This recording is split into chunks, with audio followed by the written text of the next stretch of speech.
আমার মতো থাম্বনেল বানাতে চাও? আমি কিভাবে থাম্বনেল বানাচ্ছি, তোমরা কিন্তু অবশ্যই দেখবে যে আমার পুরনো থাম্বনেলগুলো কেমন ছিল এবং এখন আমার নতুন থাম্বনেলগুলো কেমন হয়েছে। আমি কিন্তু শিখেছি। শিখার কিন্তু কোনো শেষ নাই। তুমি কিন্তু যত দিন যাবে তুমি কিন্তু ধীরে, ধীরে একটু, একটু করে তত তুমি শিখবে। তো আমি কিন্তু শিখতে, শিখতে এই পর্যন্ত এসে আজকে আমার থাম্বনেলটাকে প্রফেশনাল ভাবে করতে পেরেছি। তারপর আমি মনে করব যে এখনো প্রফেশনাল ভাবে হয়নি। আমার এখনো থাম্বনেলটা আরো ভালো গ্রো করতে হবে। থাম্বনেইলের প্রতি কিন্তু আমি সবচাইতে বেশি আমার টার্গেট থাকে। আমার চ্যানেলে যখন আমি ভিডিও আপলোড করি, এডিটিং হোক বা ভিডিও হোক, সেই ভিডিও থেকে কিন্তু সবচেয়ে বেশি আমার থাম্বনেইলটা থাকে। আমি থাম্বনেইলের মধ্যে সবচেয়ে বেশি সময় দেই।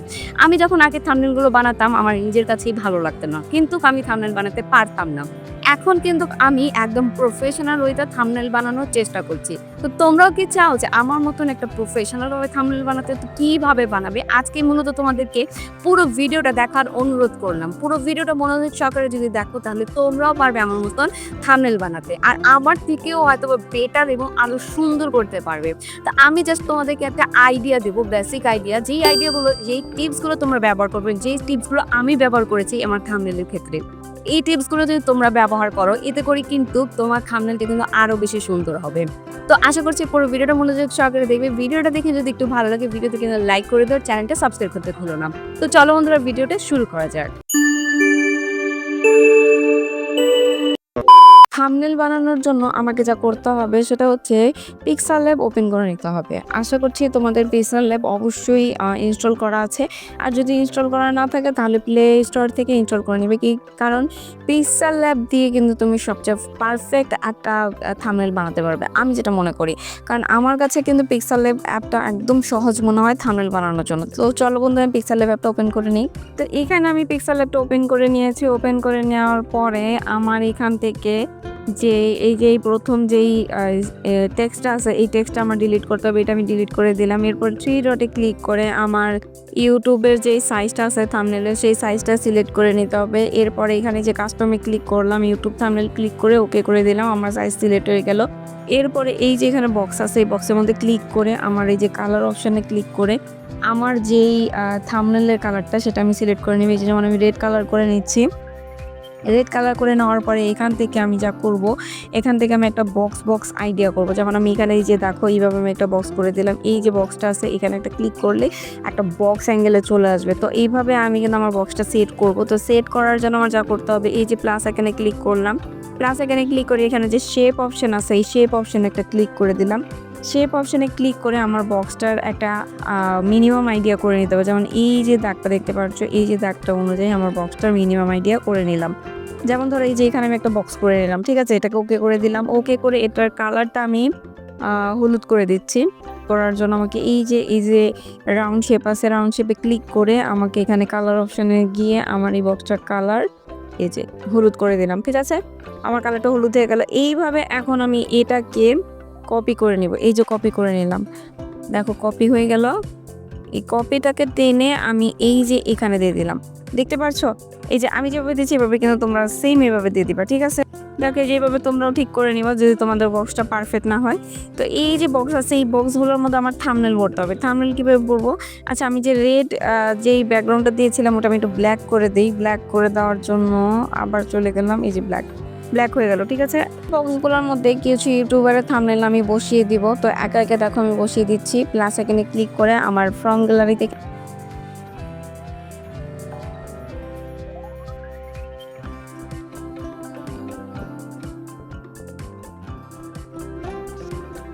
তো এইখানে দেখো বন্ধুরা, আমি একে একে প্রত্যেকটা থাম্বনেইল সাজিয়ে নিয়েছি। তো আমার কিন্তু এখানেই শেষ হয়নি, এখন আরও অনেক পরিশ্রম বাকি আছে। সেটার জন্য আমার যা করতে হবে, এখানে এই যে শেপ অপশান আছে, শেপ অপশানে ক্লিক করে দেব। শেপ অপশানে ক্লিক করে পুরোটা থাম্বনেইলের মধ্যে আমি একটা হোয়াইট কালারের ব্যাকগ্রাউন্ড দিয়ে এই যে শেপ করে নিলাম।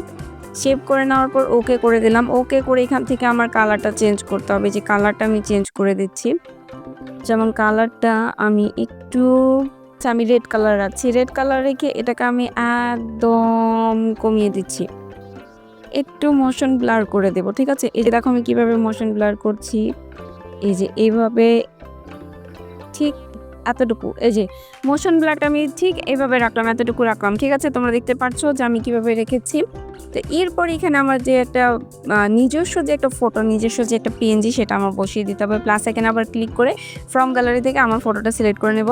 আমার ফটোটা সিলেক্ট করে নিলাম। এখানে ফটোটা একটু বড় করে দিচ্ছি। এই যে হাফ, আমি আমার ফটোটা হাফ পর্যন্ত রাখার চেষ্টা করছি। ঠিক আছে? এই যে দেখো হাফ ফটোটা আর একটু ছোট করে দেব ফটোটা।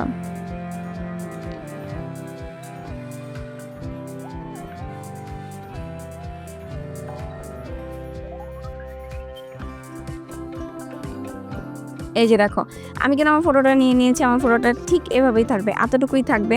তো এরপর আমি যা করবো এটা কিন্তু এই যে আমি যে ফটোটা সিলেক্ট করেছি এটাকে একটু হোয়াইট দিয়ে দেই, ব্যাকগ্রাউন্ডে বর্ডার দিয়ে দিলাম, একটু হোয়াইট কালারের বর্ডার দিয়ে দিলাম। এরপরে যে শ্যাডো দিয়ে দিব, যেমন শ্যাডো, এই যে যেমন শ্যাডোর মধ্যে ক্লিক করে শ্যাডো দিয়ে দেবো। শ্যাডোটা তুমি নিজের ইচ্ছে মতন দিবা, যত দিতে চাও এটা তুমি তোমার পছন্দ মতন দিয়ে দিবে। যেমন আমি এই যে শ্যাডোটা এতটুকু রাখছি।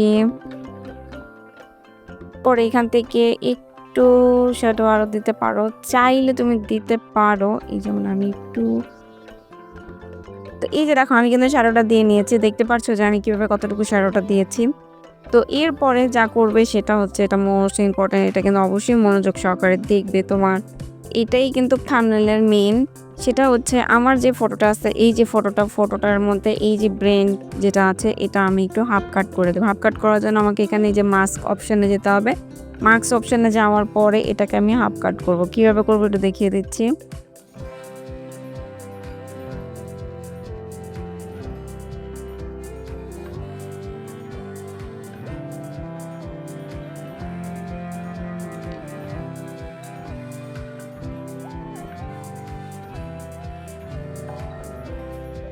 তো এখানে দেখো বন্ধুরা, আমি যে মাথার যে পার্টটা আছে এই পার্টটা কিন্তু আমি আলাদা করে ফেলেছি। আলাদা করার পরে এখানে আমি একটু উঁচু করে দেবো। এই যে দেখো আমি কীভাবে উঁচু করে দিচ্ছি। আমি এটাকে হালকা একটু এভাবে ঘুরিয়ে দিব। ঘুরিয়ে দেওয়ার পরে এই যে দেখো হালকা একটু এভাবে ঘুরিয়ে দিলাম। এই যে দেখো ঠিক এভাবে বসিয়ে দিব। এই যে দেখো ঘুরিয়ে দেওয়ার পরে এখন আমার এখানে ব্রেন দিতে হবে। ঠিক আছে? যে আমার হয় না যে যারা ক্রিয়েটার আছে তারা কিন্তু একদম ব্রেন খাটিয়ে কিন্তু তার নিজস্ব থাম্বনেলটা বানায়। তো আমি এখানে একটা পাওয়ারফুল একটা ব্রেন দিয়ে দেবো। ঠিক আছে? তোমাদের কিন্তু মাথায় ব্রেন না থাকলে অবশ্যই গুগল থেকে কালেক্ট করে এখানে একটা দিয়ে দিবা। ঠিক আছে? তা আমি ফটোটা দিয়ে দিচ্ছি ব্রেনের। এই প্লাস এখানে ক্লিক করে আবার ফ্রম গ্যালারি থেকে আমার একটা ব্রেনের পিএনজি দিয়ে দিচ্ছি। আমি দেখো এখানে এই যে এই ব্রেনটা এখানে দিয়ে দিব। এই ব্রেনটা দিব কিভাবে, এই যে তোমরা এটা দেখে নাও। এই যেমন আমি ব্রেনের যে ফটোটা আছে, এই যে দেখো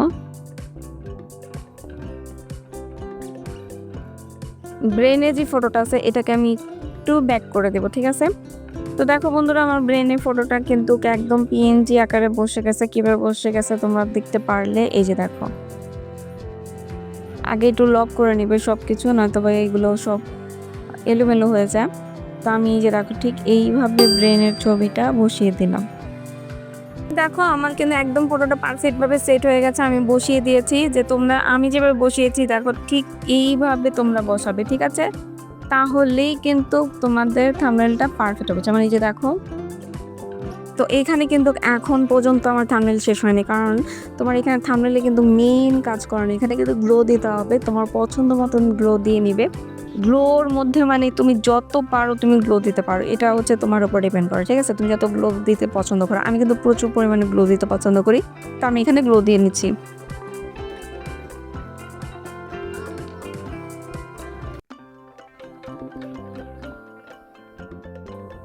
তো এখানে দেখো আমি গ্লো দিয়ে নিয়েছি। এরপরে আমি গ্লোটা আমার ছবির পিছনে নিয়ে নিলাম। এই যে দেখো এইভাবে।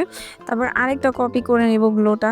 এই যে দেখো আরেকটা কপি করে আমি এটা আরেকবার ছবির পিছনে এই যেভাবে দিয়ে দিলাম। ঠিক আছে? এই যে দেখো এখন পারফেক্টলি আমার গ্লোটা কিন্তু সেট হয়ে গেছে। ঠিক আছে? এই যে দেখো এভাবে কিন্তু তুমি তোমার পছন্দ মতন গ্লো দিয়ে নিতে পারো। তোমার ছবিতে কোনো প্রবলেম নেই, যত খুশি তত গ্লো দিতে পারো। তা আমার গ্লো কিন্তু এখানে দেওয়া শেষ হয়ে গেছে। তো এরপর আমি এখানে যা করবো, এখানে লিখতে হবে, টেক্সট লিখতে হবে। টেক্সট না লিখলে কিন্তু একদম থাম্বনেলটা পুরাই বেকার যাবে। ঠিক আছে? তো তোমাকে টেক্সট লিখতে হবে। টেক্সট আমি যা লিখছি, যেমন এখানে আমি লিখছি থাম্বনেল। তো এখানে আমি লিখছি থাম্বনেল, তো এখানে আমি থাম্বনেল লিখে দিলাম। থাম্বনেল লিখে দেওয়ার পরে এখানে এই যে ফন্ট অপশানে যাবো, ফন্ট অপশান থেকে আমি আমার থাম্বনেলের ফন্টটা চেঞ্জ করে নেব। আমি এই ফন্টটা দিয়ে নিলাম, এইভাবে একটু ঘুরিয়ে দিলাম, ঘুরিয়ে এইভাবে দিয়ে দিব, ঠিক আছে? এই যে এইভাবে, ঠিক আছে? একদম পারফেক্ট। কিন্তু এই থাম্বনেলের যে ফন্টটা এটা কিন্তু একদমই দেখা যাচ্ছে না যতক্ষণ পর্যন্ত না তুমি এখানে একটা যে কোনো একটা বর্ডার ক্রিয়েট করো। আমি একটা বর্ডার দিয়ে নিচ্ছি। আমি এখানে কালারটা চেঞ্জ করব একটু, যেহেতু আমার লেখার কালারটা হোয়াইট, তো এই কারণে আর কি বোঝা যাচ্ছে না। তো কালার চেঞ্জ করার জন্য আমি ফন্টে ক্লিক করে এই যে এখানে কালার অপশন আছে, এখানে আমি কালার চেঞ্জ করে দিলাম, এই যে রেড করে দিলাম। তো এরপরে এখানে সেম ভাবে আমি আরেকটা টেক্সট লিখবো, এরপর আমি কপি করে দেব। কপি করে দেওয়ার পর আমি টেক্সটটা এখানে লিখবো, ঠিক আছে? ঠিক এখানে হচ্ছে টিউটোরিয়াল।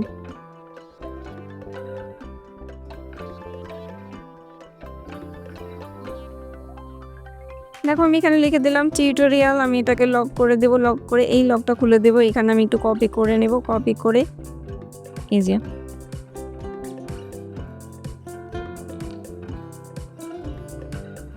এই বর্ডারটাকে আমি কপি করে নেব। কপি করে নেওয়ার জন্য এখানে আমি এই যে কপি ক্লিক করে কপি করে নিলাম। এরপর আমি আগের মতনই এটাকে একটু পিছনে ব্যাক করে দেব। এই যে দেখতে পাচ্ছ? তো এখন এটার আমার কালার চেঞ্জ করতে হবে। আমি এটা কালার সেম রাখবো না। স্টার কালারটা আগে আমি বর্ডারের কালারটা চেঞ্জ করব। বর্ডারের কালারটা চেঞ্জ করার জন্য আমার এখানে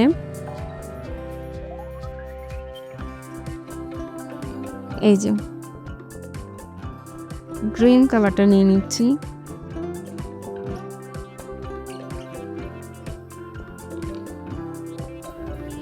দেখো এই যে দেখো একদম পারফেক্ট হয়েছে না? আমার কাছে কিন্তু একদম পারফেক্ট মনে হচ্ছে। এটা আমি সেভ করে দেব, ঠিক আছে?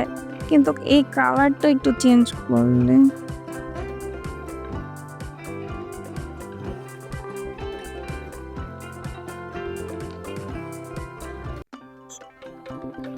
দেখো পারফেক্ট হয়েছে। এখন এখন আমি এটাকে সেভ করে দেব, ঠিক আছে? সেভ অপশানে মেমোরিতে ক্লিক করে এই যে কাস্টম যে অপশান আছে, কাস্টমে ক্লিক করে আল্টার করে আমি গ্যালারিতে সেভ করে দিলাম। তো দেখতে পারলে বন্ধুরা আমার কিন্তু প্রফেশনাল থাম্বনেল তৈরি হয়ে গেল। আর তোমরা যদি এইভাবে চাও যে তোমাদের ইউটিউবের জন্য প্রফেশনাল থাম্বনেল বানাবে, তো এই ভিডিওটা দেখে আশা করছি তোমরা অনেক কিছু শিখতে পেরেছো। তোমরা বুঝতে পেরেছো যে আমি কিভাবে আমার ইউটিউব চ্যানেলের জন্য প্রফেশনাল ভাবে থাম্বনেল গুলো বানাই। ভিডিও যদি ভালো লাগে ভিডিওতে কিন্তু লাইক করে দিও, চ্যানেলটি কিন্তু সাবস্ক্রাইব করতে ভুলো না, আর বেল আইকনে ক্লিক করে দিও যাতে পরবর্তী ভিডিও সবার আগে তোমার কাছে পৌঁছে। আজকে আল্লাহ হাফেজ।